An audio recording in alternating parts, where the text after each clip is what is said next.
Meu nome é Carlinhos Barros, sou conhecido como Carlinhos Barros. A minha profissão hoje, que eu exerço, sou diretor administrativo e fundador da cooperativa Juntos Somos Forte. E a minha fé é voltada às religiões de matrizes africanas, né? Eu geralmente frequento a Umbanda. Carlinhos, o nosso objetivo é promover um diálogo construtivo, empático e educativo, incentivando a reflexão e o respeito às diversidades religiosas que formam o Brasil, em alusão ao dia 21 de janeiro, Dia Nacional do Combate à Intolerância Religiosa.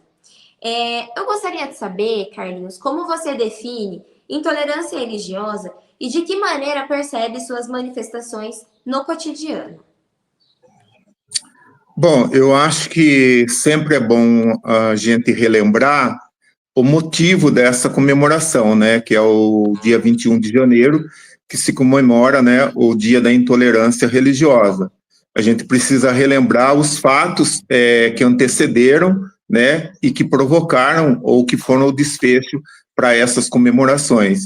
A gente precisa lembrar da mãe Gilda, uma Ialorixá, né, que tinha um terreiro, né. Esse terreiro, localizado no estado da Bahia, ele foi invadido por outras religiões que adentraram o seu terreiro, quebraram, violentaram fisicamente tanto ela quanto o companheiro dela, e em virtude desses fatos, no ano de 2000, essa mãe, tendo toda essa forma agressiva e de intolerância, ela veio a ter um infarto fulminante e a falecer.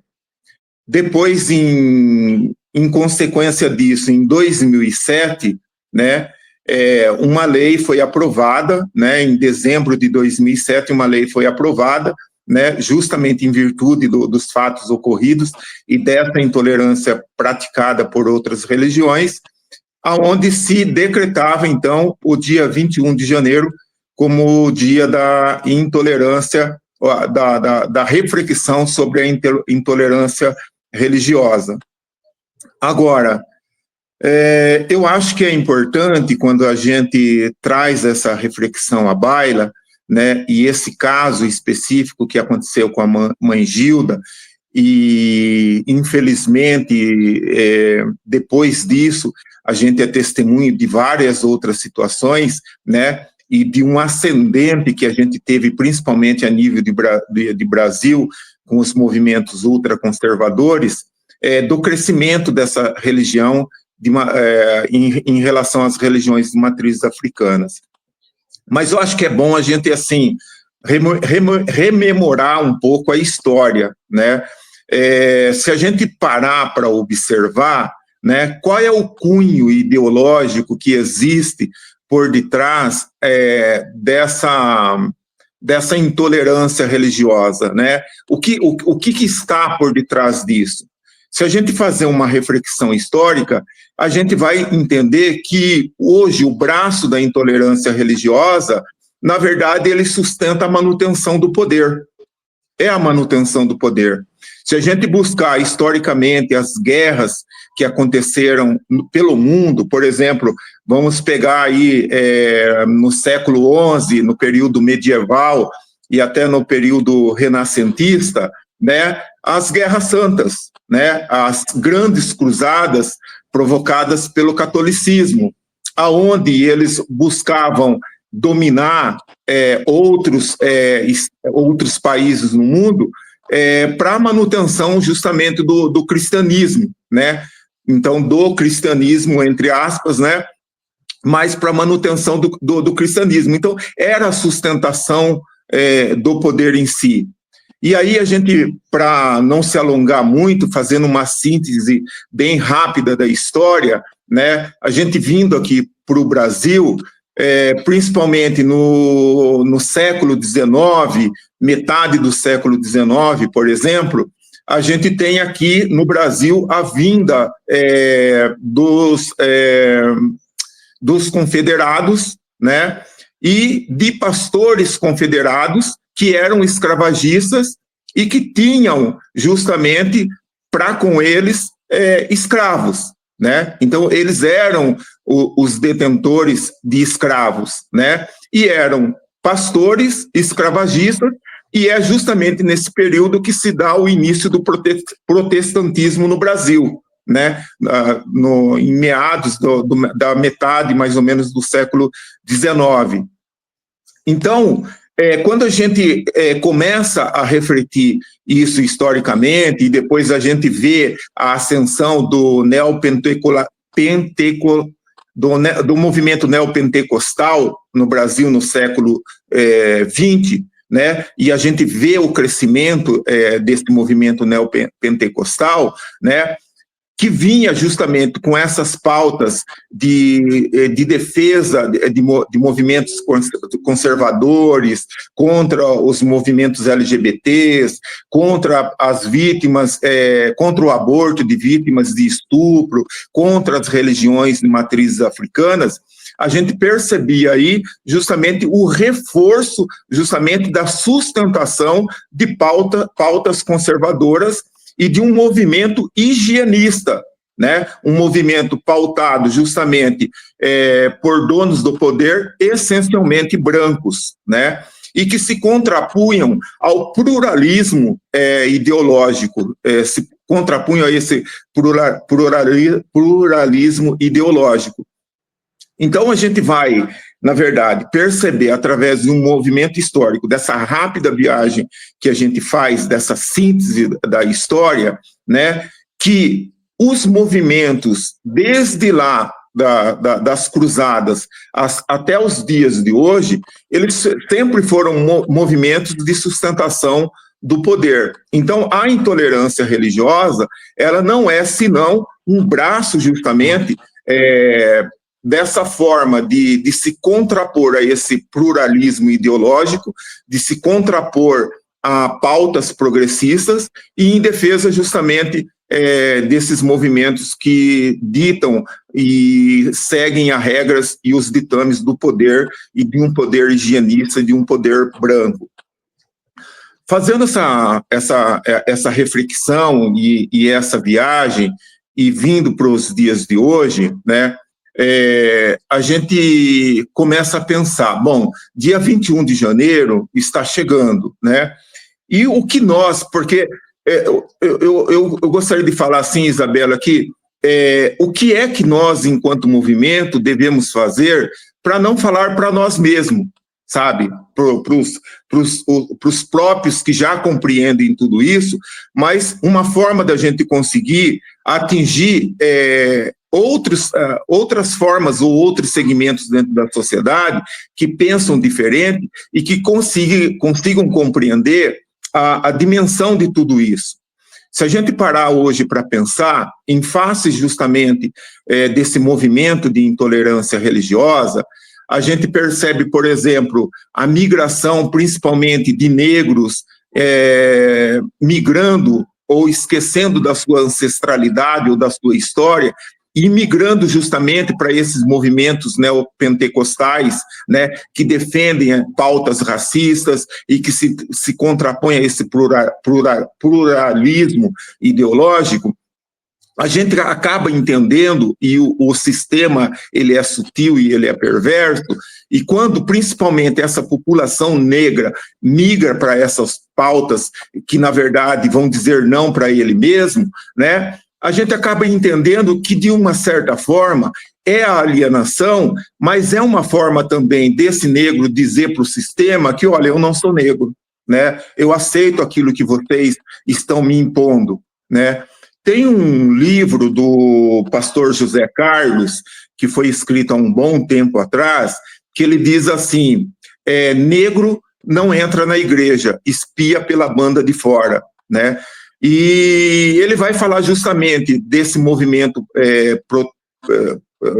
protestante, né, que se dá justamente a partir do século XIX, em que, por exemplo, nós negros não podíamos entrar nem nas igrejas católicas e nem nas igrejas evangélicas. E a sustentação naquela época, tanto do movimento católico quanto do movimento evangélico, para que o racismo fosse aceito, era dizer que os negros não tinham alma. Então, os negros não têm alma, eles são semoventes, são comparados a animais, então se justifica justamente a escravidão, que eles possam ser escravos, né? E, obviamente, quando a gente faz uma reflexão, novamente, a nível de Brasil e pensando a nível de Brasil, os 350 anos do regime escravocrata no Brasil permitiu que hoje o Brasil seja o que ele é, né? Porque os negros trabalharam 350 anos dentro do Brasil de forma gratuita, sem direito a receber nenhuma indenização. Saímos do regime escravocrata sem nenhuma indenização. Fomos os primeiros a ocupar os morros e construir as favelas, né? Não tínhamos direito a acesso à educação, não tínhamos direito a acesso a nenhuma forma de políticas públicas. Tanto que, se a gente pegar hoje a Lei Áurea e a gente for ler, é uma página só, né, aonde diz, né, a partir de hoje acaba-se a escravidão no Brasil. Mas não foi desenhado nenhuma política pública para que esse negro pudesse ter acesso a políticas públicas e ser inserido, né, ou ter políticas afirmativas para que houvesse uma reparação histórica em relação ao que o negro sofreu durante 350 anos da história do país, um período triste, nebuloso, em que o negro justamente foi escravo e serviu a essa nação. Então, eu estou dizendo tudo isso para mostrar que hoje, por exemplo, o que mudou? O que transformou a nossa sociedade, né? O movimento negro em si, os movimentos progressistas, os partidos progressistas, ele tem se contraposto a essas pautas ultraconservadoras que têm crescido, principalmente dentro do Congresso Nacional. Haja visto que hoje, por exemplo, nós temos dentro do Congresso Nacional bancada evangélica, e que defende justamente, e que são contra justamente as religiões de matrizes africanas, né, e que praticam toda forma de intolerância em nome de Deus, né? Então, eles reproduzem historicamente toda essa história, mas o que está por detrás disso, eu repito, é uma pauta higienista, é uma pauta do poder branco, para que outros movimentos plurais dentro do nosso país não consigam ascender o poder e não consigam, através disso, ter políticas afirmativas que coloquem tanto negros, as nossas religiões, em pé de igualdade com outras religiões. E aí vale dizer também que nós temos o artigo 5º da nossa Constituição, que ele fala que nós somos um país laico. Ele fala que nós somos um país laico e sobre o direito plural das religiões praticarem justamente os seus cultos, né, sem nenhuma perseguição. Mas, infelizmente, hoje, a gente acaba vendo que até traficante é evangélico, né, e se intitula evangélico e invade os terreiros, quebra os terreiros e faz com que expulsam as mães de santos, as ialorixás, os babalorixás, desses espaços, né?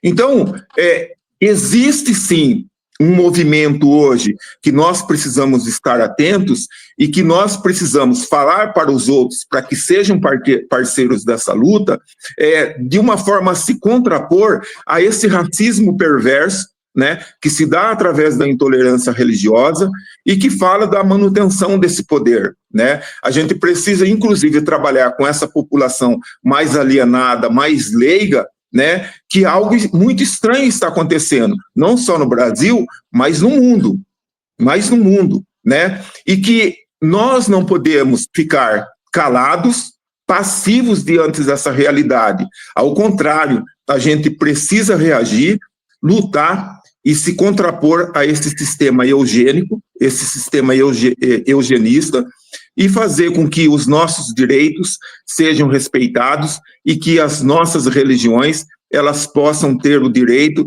de ser praticadas sem perseguição policial, sem outras formas de violências que a gente tem sofrido até então. Haja visto que hoje o Brasil é um dos países mais racistas do mundo, que mais mata negros no mundo, né? Mata negro nesse país. A cada 23 minutos, um jovem negro é vítima de violência nesse país. E, infelizmente, as nossas religiões não são respeitadas. Hoje, se uma Ialorixá quiser fazer o mesmo que um padre, quiser fazer o mesmo que um pastor, de, por exemplo, ir para um hospital e de visitar os leitos de pessoas doentes, eles são proibidos, eles não conseguem ter acesso. Então, a gente, infelizmente, ainda vive essa situação de horror, mas eu acho que cabe a nós a luta como vocês, uma jovem como você, como Alex, que está aí, e outras pessoas que compõem a juventude, de continuar fazendo voz e vez para que a gente consiga transpor tudo isso e fazer com que a gente viva num país mais igual. Maravilha, muito obrigada, Carlinhos, pela sua fala, a fala de encerramento do nosso projeto de 21 dias contra a intolerância religiosa, em alusão a hoje, dia 21 de janeiro, Dia Nacional do Combate à Intolerância Religiosa. Muito obrigada por topar fazer parte desse projeto, que é tão pequeno, mas tão grande, tão importante, debate na nossa sociedade. Muito obrigada.